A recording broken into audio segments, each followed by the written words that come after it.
What's up everyone, welcome back to my channel, hope you're all doing well.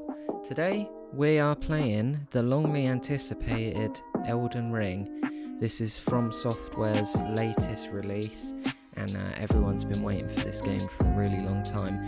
If you're a fan of the Dark Souls series, Bloodborne, Sekiro, any of those games, those are all from Software, and Elden Ring is the newest to this kind of game genre, if you want to call it that. This time it's an open world game, and I thought we would just jump in. I'd give you some of my thoughts, my first impressions, see how I like the game. In this video we're going to have slight to very minor story spoilers, so you should be able to watch this and not worry about getting anything spoiled, so you can still experience things for yourself. Just a little bit of context before we get into this. This video was supposed to be a live commentary.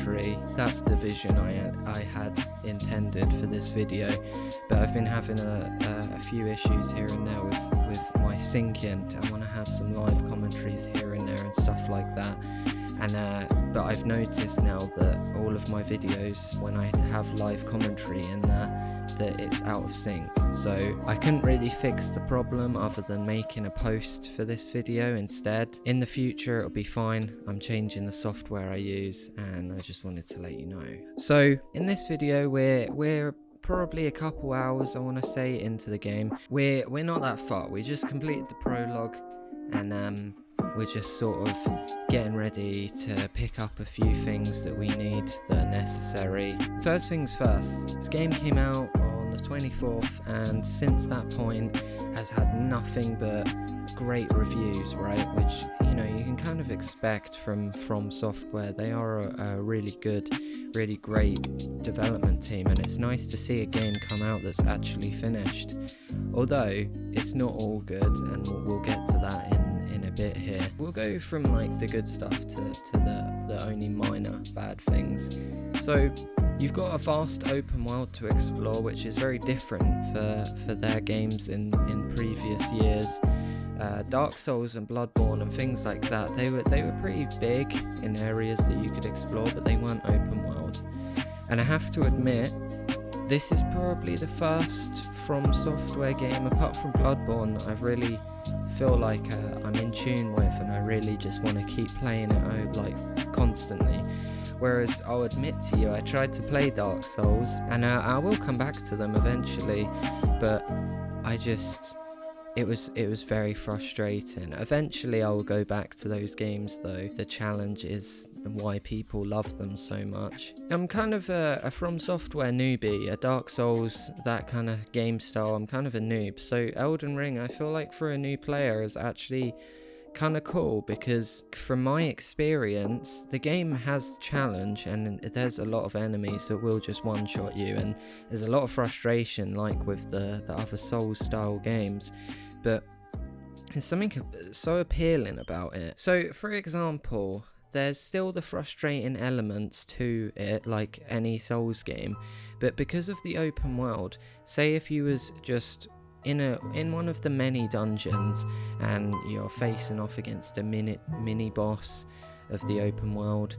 and you realise that this guy's just destroying you, right? You might be on your 4th or 5th attempt and he's just destroying you time and time again, and instead of, you know, rage quitting or just being like, oh, like I'm done with this game, you can just come back later. You can go out back into the world, just explore for a bit more, go find some stuff, maybe find some new weapons, power yourself up a bit, and then come back when you feel like you're ready. And that's something I really, really enjoy about this game, is that you're not forced along a path that you have to take through pain and suffering. You can always come back, and it's very much like a game that you can take at your own pace. I feel like they've nailed it, you know, like everyone was a bit skeptical because they haven't made an open world game before, and I feel like they've just done a seriously good job here. Now, like I said, this is only your first impressions. I think because I did play some more without recording, and yeah, look, like according to Steam I'm only 5 hours in, so really like not that far yet. I haven't even like killed or faced off against the main story boss, the first one, so there you go. I've just been sort of roaming about. But if you're a fan of Dark Souls and you're a fan of the From Software games in the past, then this one's definitely something that people are gonna love. And I'm keen to keep playing it. And if you want to see more, maybe some live commentaries in the future, I'll definitely do that. More about like what's in the open world is so you have like your grace sites, I guess you could call it, which are almost like your bonfires in Dark Souls. They're littered all around the world, so you know, if you're ever in a dungeon and you die, you don't have that far to go if you found one of those sites. There's also little they're like markers, so if you've gone past a marker, then it's another checkpoint instead of a grace, so that's cool. And all around the world you have like different camps and things like that, different monsters everywhere. The world is so very detailed, which I feel like a lot of open world games don't get right anymore, and that's why I kind of stopped playing them, is because you go into an open world game and you want lots of detail, you want things to look at, you want things to enjoy, you want things to keep your attention for longer than 5 minutes, instead of, you know, a Far Cry of, oh yeah, there's camps everywhere, do that, also there's radio towers, that opens your map up, cool. There's not much else, it's basically just a world. Now, that's not shots fired at Far Cry, because I love those games, but that seems to be the formula, and occasionally a game comes around and it just does it right. Red Dead 2, for me, is probably going to always be my favourite open world game of all time, just because of the amount of detail that they crammed into that, from walking through towns to just everything in that game. Like, I spent hours just walking around and exploring, and I feel like I could easily do that with Elden Ring because of those details that they have. And obviously it's not in the same way because it's a different game entirely, but it's just, you can go from one side of the map to the other and it will be totally different, and you'll always get sidetracked because of how many interesting things there are. You always look and you're like, oh, that looks cool, I'm gonna go see what that is, and then all of a sudden you're in another dungeon and you're fighting a mini boss, and that just makes the game addicting, which is really what you want when you make a game. You want your players to be addicted and just want them to play it all the time. Like I said, it's not all good. There is a few minor things that I think shouldn't take that long to be fixed, and that is on PC. As of right now, I don't really know what it's like on other platforms. I haven't played it on other platforms, but I'm playing on PC, and everyone knows if you're playing on PC that the performance isn't 100%. I think your mileage will vary depending on what kind of PC you're running. The game, like, it runs okay, but it's more so that there's some kind of issue with it stuttering, and obviously, you know, you can look past it if you're just sort of riding your horse around the world and exploring, but if you're in a boss fight and it stutters, there's been a fair few times that the game stuttered, and then that's what's got me killed, because I hadn't been able to react to the enemy hitting me. Obviously it's not really game breaking, but at the same time, if something like that happens, it can be very frustrating. And of course, like, I could be lucky, I could have pretty good performance compared to some other people out there. I'm sure other people, it could be more severe. I'm pretty certain that they're aware of this issue, and they should come out with some kind of update the next couple weeks, I should hope,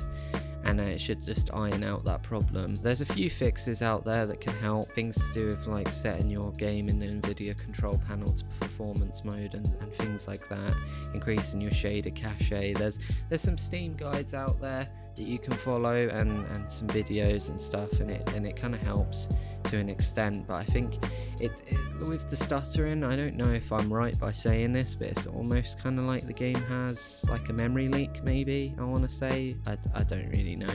I don't know how that stuff works. It's just speculation and thoughts, but not the end of the world if they fix it fast. But it's kind of an issue only because developers, I'm not like calling From Software out. They've made a wonderful game, and I'm sure they didn't intend for this at launch. It seems far too common in this day and age that we release games with the idea of like, oh, that's broken, oh, it's fine, we'll fix it over the course of 6 months. I mean, we all fell for Cyberpunk, right? And my thoughts on Cyberpunk is that I enjoyed that game. I really enjoyed the story. I enjoyed the game like from start to finish. I'm not blind to those problems that were there in that game, right? Like, we all thought it was going to be this masterpiece. It wasn't worthy of that title, which is sad because it could have been if they just spent a few more time, you know, ironing out those problems and just even delaying the game. I'm not saying they should have done this with Elden Ring, because for the most part, like, the game's done. That's literally the only small and insignificant issue that I can find with the game. Like, there isn't any game-breaking bugs that I've come across, there isn't any crashes that I've come across, nothing like that. The game runs smooth, it's just those stutters here and there that, if you're in a certain situation, might get you killed and might be frustrating. That's about it. If you did enjoy this one, leaving a like would be appreciated. Subscribe if you want to stick around. If you do want to see more Elden Ring videos or just any kind of video, let me know. If you want me to check out something new or an indie game or anything like that, then just post in the comments. Anyway, I'll see you in the next video. Thanks for watching.